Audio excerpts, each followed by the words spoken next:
2010 সালে বাংলায় একটা সুপারহিট সিনেমা বেরিয়েছিল, যেটা রাজ চক্রবর্তী ডাইরেক্ট করেছিল এবং বাংলার দুই সুপারস্টার দেব এবং জিৎ একসঙ্গে কাজ করেছিল। সিনেমাটার নাম দুই পৃথিবী, এতে কোয়েল মল্লিক ছিল।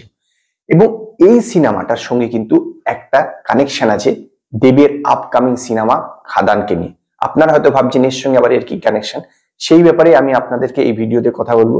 নমস্কার বন্ধুরা, আমি অমর্ত্য, আপনাদের চ্যানেল ইন্ডিয়ান ফিল্ম নিউজ বাংলাতে আপনাদের স্বাগত।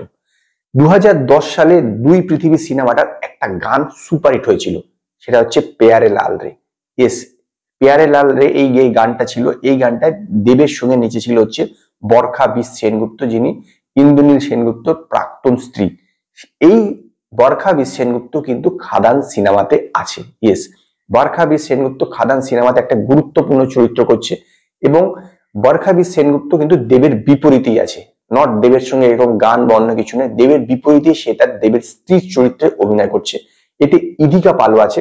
তো ইদিকা পাল আর দেবের যদি স্ত্রী হয়, দেবের বা যদি দেবের যদি প্রেমিকা হয়ে থাকে, তাহলে বরখাবির সঙ্গে স্ত্রী, তাহলে হয়তো ভাবছেন যে এটা কোনো ট্রা কিনা। না, এই সিনেমাতে দেবের ডবল রোল, একটা বাপ এবং ছেলে, অনেকটা জওয়ান সিনেমার মতন, যদিও জওয়ানের থেকে ইন্সপিরেশন বা অন্যান্য থেকে সেটা জানা যায়নি।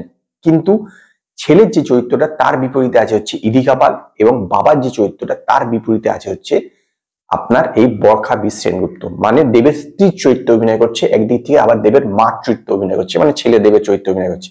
এতে দেবের ডবল রোল, এবং এটা তো জানেনি যে এটা কয়লা খনির উপরে অলরেডি দেবের রেকি করে এসছে আসানসোলে গিয়ে, এবং এর সিনেমার ডাইরেক্টরও তার সাথে ছিল। ডাইরেক্টর যদিও নতুন, কিন্তু তথাপি এই সিনেমাটা অনেকদিন পর, প্রায় 2017 সালের পর আবার দেব কমার্শিয়াল সিনেমাতে রিটার্ন করছে। 2017 সালে লাস্ট কমার্শিয়াল সিনেমা করেছিল, তারপরে অ্যারাউন্ড আপনার 7 বছর অতিক্রান্ত হয়ে গেল। 7 বছর পর এই সিনেমাটা রিলিজ, এই সিনেমায় মাধ্যমে কমার্শিয়াল সিনেমাতে রিটার্ন করছে, এবং এটা 15ই আগস্ট রিলিজ করছে। এই ব্যাপারে আপনার নিশ্চিত থাকতে পারেন, কারণ দেবের পরবর্তী সিনেমা টেক্কা, যেটা রিলিজ করবে পুজোর সময়তে, পুজোর পঞ্চমীর দিন রিলিজ করবে। আর এই যে সিনেমাটা, এই খাদান সিনেমাটা, এইটা একদম 15ই আগস্টেই রিলিজ করছে, এই ব্যাপারে নিশ্চিত।